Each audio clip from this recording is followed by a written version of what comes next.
Hi guys, I am back in this outfit again. What am I doing?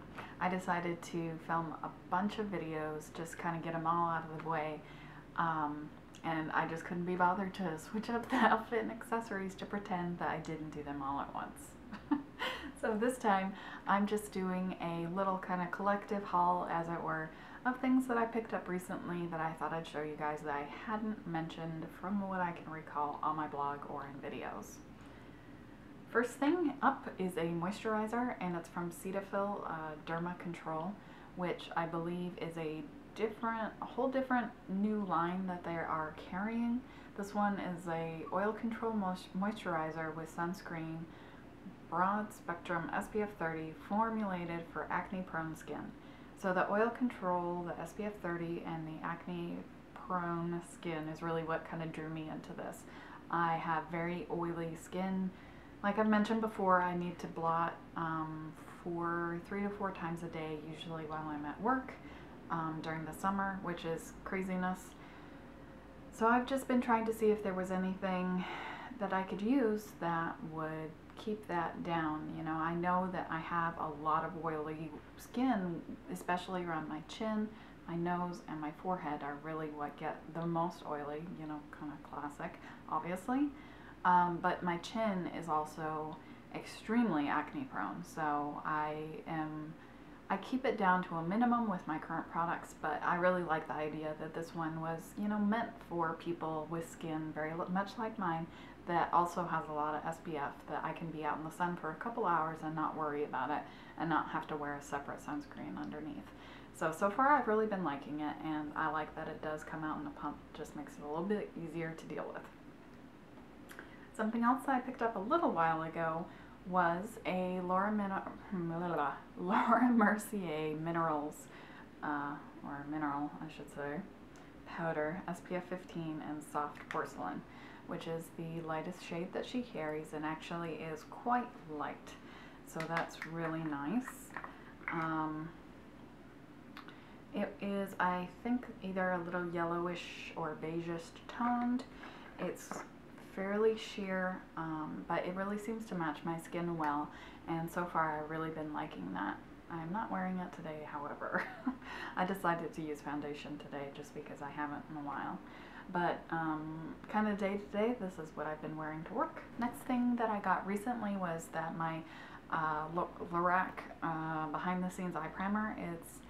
It was just getting a little super thick, you know. I was getting near to the end of the tube and I needed to replace it, so I thought I'd try something out that had a little bit of color correcting in it, or that was a little bit more opaque as opposed to the kind of transparent standard eye primers like the original Shadow Insurance primer potion from Urban Decay and all that jazz, and the Lorac.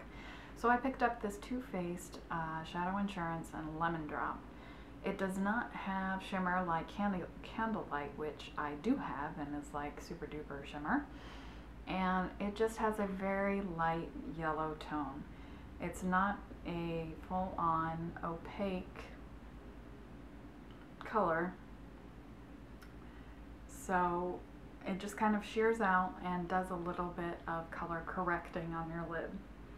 I have worn this in hot and sweaty conditions and for 14 hours, and it works for me as well as just the regular Shadow Insurance, so I don't get any creasing, not getting any noticeable fading, and I'm really happy with it so far. So I'm really glad I picked this up.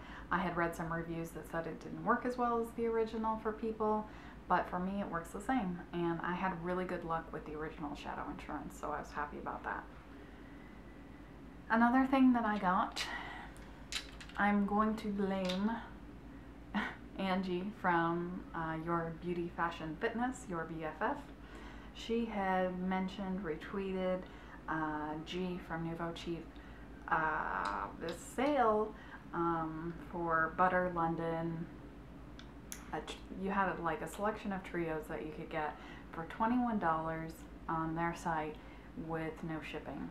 And I'd really been wanting to try Butter London polishes, but I just couldn't justify the cost. So with this deal, I couldn't pass it up. So the trio that I got, I actually posted on my blog. and it is the Sexy Smart Trio, I believe. I think they still have it, but it's going to be for the $35 or whatever price is standard. So it came with Yummy Mummy, which is this one, Wallis, and Saucy Jack.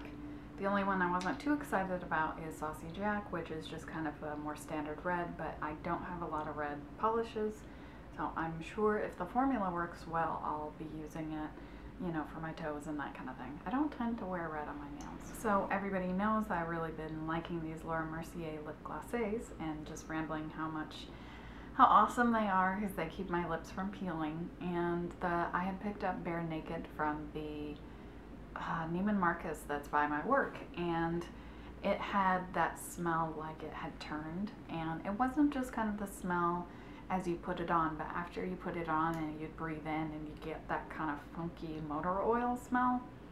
I just couldn't deal with it, so I ended up exchanging it back at Neiman Marcus and got Bare Blush instead. And this one definitely smells a little bit better, and I think the color really does work better for me. It's more of a mauve tone to it, and it is sheer like most of these glosses, but it just works better, I think, over lip colors for me. So I'm happy I went and exchanged that. And the last thing I got, I had fully run out of my Anastasia Brow Gel Clear Brow Set. So I was kind of on the hunt for something new, and I was browsing Amazon of all places and saw this Model in a Bottle long-lasting eyebrow sealer. And it's like a watery liquid, but people posted in the reviews that it gave their brows a little bit of a sheen, and that it is also supposed to really kind of hold your eyebrow color well. So I decided I'd give it a try out. I like the funky little bottle. It is easy to overdo it just because it is a liquid. It comes with kind of like a nail polish brush that's super floppy cap, as well as this, which is like a spoolie inside.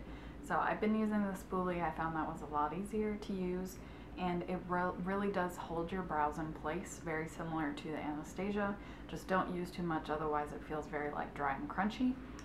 And that's what I have on my brows today, and I am happy with it so far. It seems to be working well, and it does hold up well again with the kind of sweaty, muggy conditions, being outside for several hours. So that was my recent purchases haul from summer 2012, and let me know if you've used any of those products in the comments below, what you've been buying recently, anything that you're excited about. I'd love to hear about it.